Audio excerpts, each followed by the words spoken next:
maintenant, laissez-moi vous raconter un fait authentique, un témoignage authentique. Et nous allons nous transporter dans la ville de Quito, en Équateur. Et dans cette ville de Quito, il y avait un Carmel, le Carmel Alto. Voilà.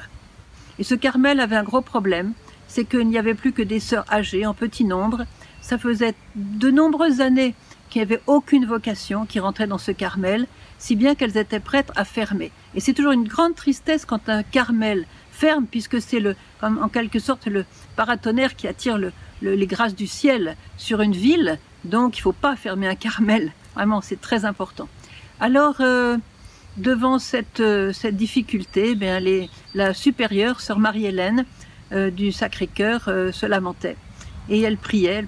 Et puis, voilà qu'elle avait entendu parler de Medjugorje. Elle avait repris un petit peu espoir en voyant que la Vierge venait, qu'elle nous bénissait, etc. Un jour, sœur Marie-Hélène du Sacré-Cœur reçoit la visite d'une religieuse qui était de la communauté de Dorothea, sœur Luicella, qui lui dit « Ma sœur, je pars demain à Medjugorje. »« Ah, vous partez demain à Medjugorje? Formidable! Écoutez, justement, j'ai une demande à faire à la Sainte Vierge. Pourriez-vous placer cette demande ?» Elle a vite écrit une lettre. Placer cette demande dans les mains d'un voyant, les poser où la Vierge va apparaître, débrouillez-vous. En tout cas, voilà, c'est la demande que nous puissions avoir des vocations dans notre Carmel.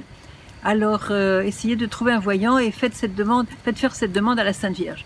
Alors la sœur est partie à Medjugorje, elle arrive à Medjugorje, évidemment, elle n'a pas pu attraper un voyant parce qu'on ne les trouve pas dans la rue comme ça, voilà.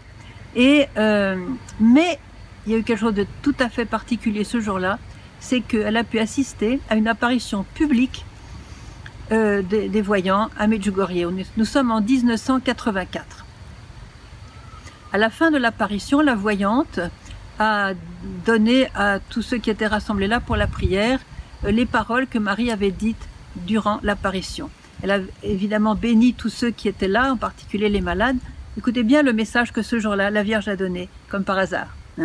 Toutes les communautés qui prieront tous les jours ensemble le rosaire en entier, donc à l'époque c'était en 84, il y a les 3 parties du rosaire, les joyeux, les douloureux et les glorieux, selon les intentions de mon cœur immaculé, obtiendront que je me charge personnellement de ces communautés et que je choisirai moi-même leur vocation. Waouh, ça, on ne pouvait pas attendre mieux comme réponse à la demande de sœur Marie-Hélène. Sœur Luicella s'est dépêchée de transmettre à son retour de Quito, de transmettre ce message à sœur Marie-Hélène, qui évidemment a rassemblé un petit peu les sœurs dans un chapitre exceptionnel pour leur faire part de ce message. Et ensemble, elles ont décidé de changer un petit peu leur horaire, leur horaire de travail, de prière, etc. Et elles ont décidé de prier chaque jour le rosaire ensemble, soit à la chapelle, soit en travaillant, parce que ces sœurs faisaient des hosties. Donc c'était facile pendant qu'on fait des hosties, un travail manuel, de prier le rosaire. Au bout de peu d'années, une jeune fille a sonné à la porte du Carmel, elle avait la vocation, elle est rentrée. Et puis après ça, une autre, et encore une autre, et encore une autre, et encore une autre, et encore une autre. Bon, pour faire une longue histoire courte, je vais simplement vous dire que en l'espace de quelques années, jusqu'en 1998, donc voyons 14 ans, eh bien, elles ont atteint le nombre de 21 sœurs dans ce Carmel. La règle du Carmel, c'est qu'on ne peut pas dépasser le nombre de 21. Et il faut faire une fondation quand on dépasse les 21. Alors, elles ont décidé de faire une fondation, et cette fois-ci à Santo Domingo, une autre ville aussi de l'Équateur. Inutile de vous dire que les sœurs de cette nouvelle fondation de Santo Domingo ont gardé la tradition de Quito, c'est-à-dire de prier le rosaire entier, ensemble, les 3 parties du rosaire, chaque jour. Alors ce qui s'est produit, c'est la même chose qu'à Quito, c'est qu'en quelques années, eh bien, ces quelques rares sœurs qui avaient fondé le Carmel se sont retrouvées au nombre de 21, si bien qu'en janvier 2017, elles étaient à nouveau 21, et donc elles ont dû faire une autre fondation, cette fois-ci à Panama. Et quand là, c'était donc, moi j'ai entendu ce témoignage en avril 2017, quand je suis allée dans le Carmel du Mont Carmel, et la sœur qui m'a parlé qui est une sœur de langue espagnole, qui m'a donné ce témoignage, eh bien, elle m'a dit, je suis un fruit de cette grande grâce que la Vierge a donnée sur notre Carmel par le rosaire, puisque je suis rentrée et j'ai eu la vocation par le Carmel de Santo Domingo. Voilà. Alors vous voyez que la traduction s'est continuée, puisque la sœur Marie-Hélène a pu témoigner, et en particulier, elle a témoigné dans une communauté de Clarisses aussi à Quito, qui entendant ce témoignage ont saisi la balle au bond et ont commencé à prier les 3 parties du rosaire ensemble tous les jours. Et inutile de vous dire que le même phénomène s'est produit, que la communauté, on peut dire mourante, hein, parce que c'était aussi des sœurs âgées en très peu nombre, prêtes à fermer le couvent, etc. Eh bien ce couvent a complètement refleuri, et elles ont multiplié leurs sœurs, leurs jeunes sœurs et les vocations.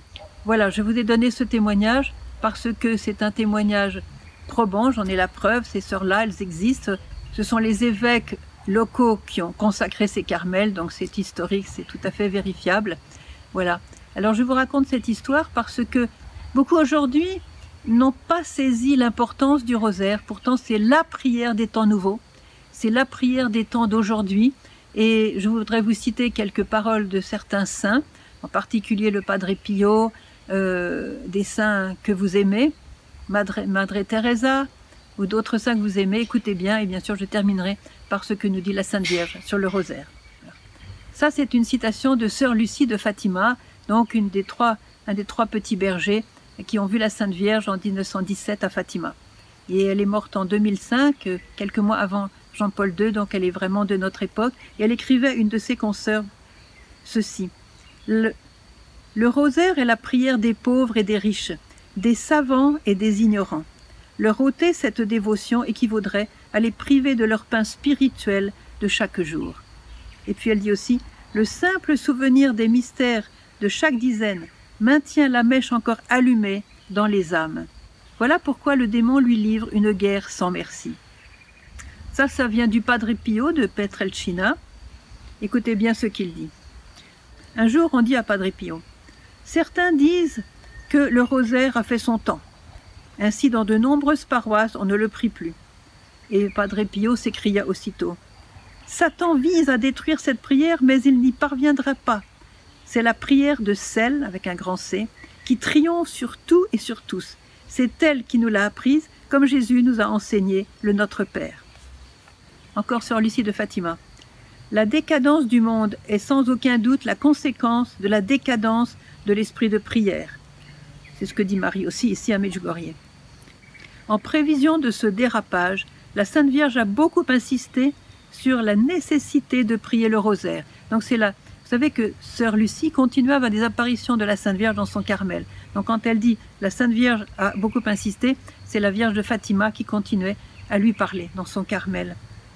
Le rosaire, dit-elle, est l'arme la plus puissante dont nous disposons pour nous défendre dans la bataille. Voilà. Alors vous connaissez tous le grand saint polonais, Saint Maximilien Kolbe, qui a donné sa vie pour sauver un père de famille dans les camps de Auschwitz. Alors voilà ce qu'il dit dans son journal. Voilà une phrase lapidaire, une sorte de maxime qu'il a écrite. Autant de chapelets, autant d'âmes sauvées. Autant de chapelets, autant d'âmes sauvées.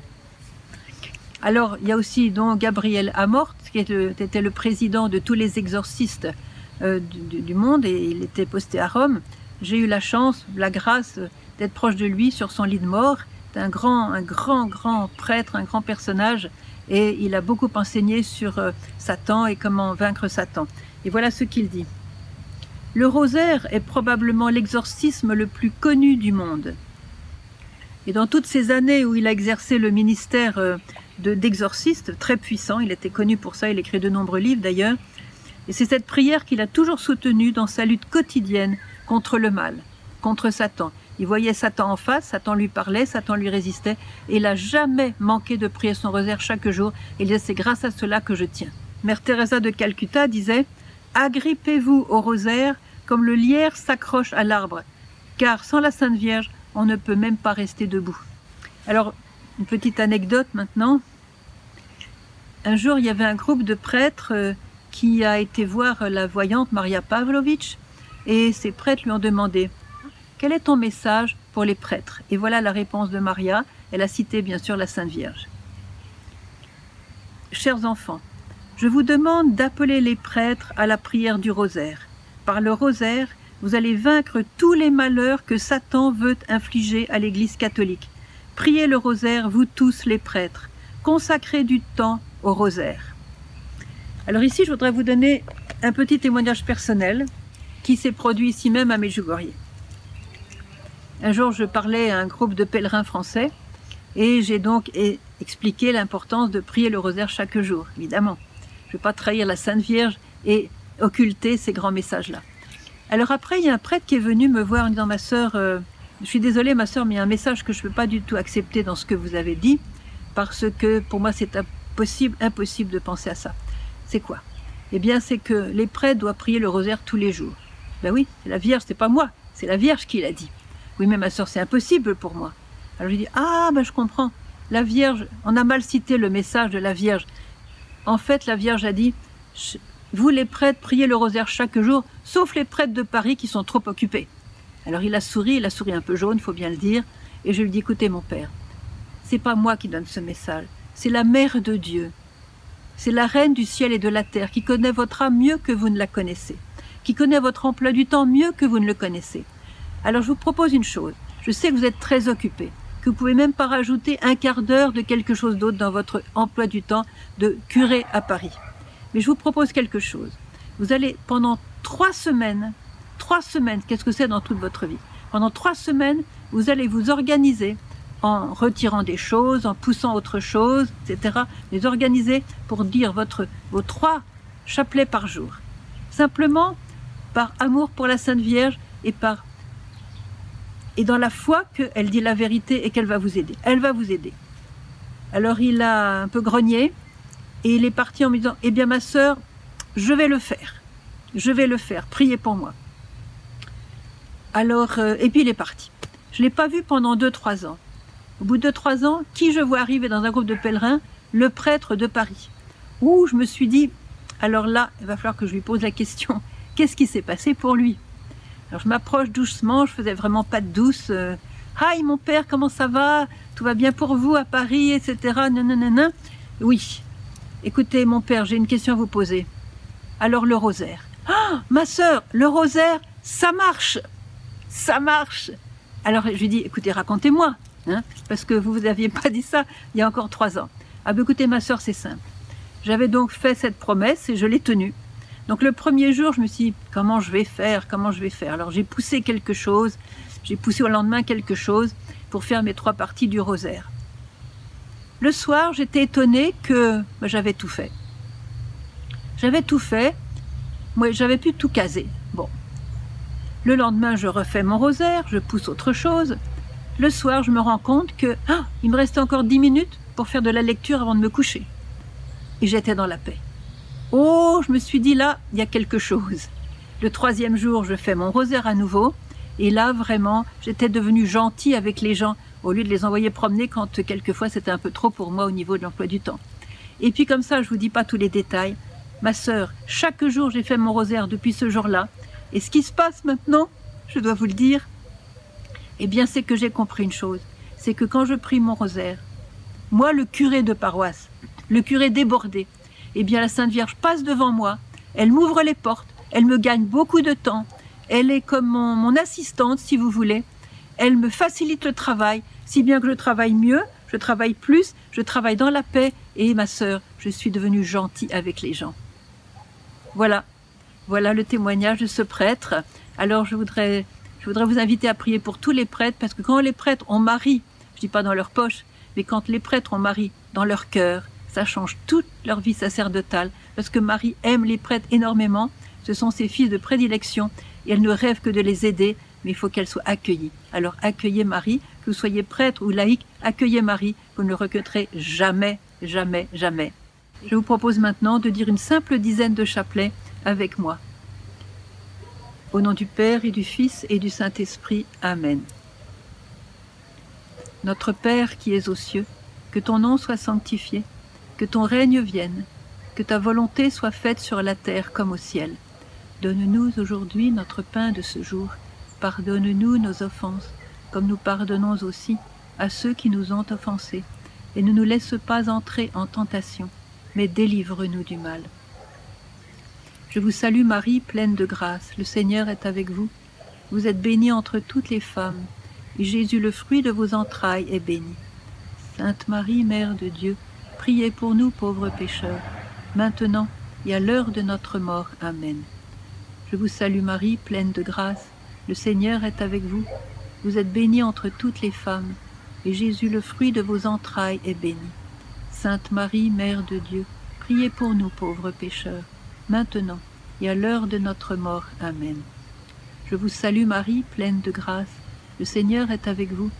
Vous êtes bénie entre toutes les femmes, et Jésus, le fruit de vos entrailles, est béni. Sainte Marie, Mère de Dieu, priez pour nous pauvres pécheurs, maintenant et à l'heure de notre mort. Amen. Je vous salue Marie, pleine de grâce, le Seigneur est avec vous. Vous êtes bénie entre toutes les femmes, et Jésus, le fruit de vos entrailles, est béni. Sainte Marie, Mère de Dieu, priez pour nous pauvres pécheurs, maintenant et à l'heure de notre mort. Amen. Je vous salue Marie, pleine de grâce, le Seigneur est avec vous. Vous êtes bénie entre toutes les femmes, et Jésus, le fruit de vos entrailles, est béni. Sainte Marie, Mère de Dieu, priez pour nous pauvres pécheurs, maintenant et à l'heure de notre mort. Amen. Je vous salue Marie, pleine de grâce, le Seigneur est avec vous. Vous êtes bénie entre toutes les femmes, et Jésus, le fruit de vos entrailles, est béni. Sainte Marie, Mère de Dieu, priez pour nous pauvres pécheurs, maintenant et à l'heure de notre mort. Amen. Je vous salue Marie, pleine de grâce, le Seigneur est avec vous. Vous êtes bénie entre toutes les femmes, et Jésus, le fruit de vos entrailles, est béni. Sainte Marie, Mère de Dieu, priez pour nous pauvres pécheurs, maintenant et à l'heure de notre mort. Amen. Je vous salue Marie, pleine de grâce, le Seigneur est avec vous. Vous êtes bénie entre toutes les femmes, et Jésus, le fruit de vos entrailles, est béni.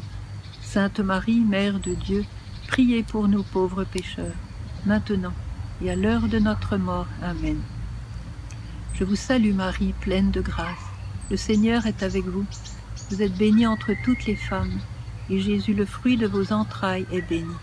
Sainte Marie, Mère de Dieu, priez pour nous pauvres pécheurs, maintenant et à l'heure de notre mort. Amen. Je vous salue Marie, pleine de grâce, le Seigneur est avec vous. Vous êtes bénie entre toutes les femmes, et Jésus, le fruit de vos entrailles, est béni. Sainte Marie, Mère de Dieu, priez pour nous pauvres pécheurs, maintenant et à l'heure de notre mort. Amen. Gloire soit au Père, au Fils et au Saint-Esprit, comme il était au commencement, maintenant et toujours, dans les siècles des siècles. Amen. Marie, Mère et Reine de la paix, priez pour nous. Au nom du Père et du Fils et du Saint-Esprit. Amen. Amen. Sœur Emmanuelle nous invite, comme le demande la Vierge, à dire le rosaire chaque jour. Si vous voulez vous plonger plus profondément dans le rosaire, lisez son livre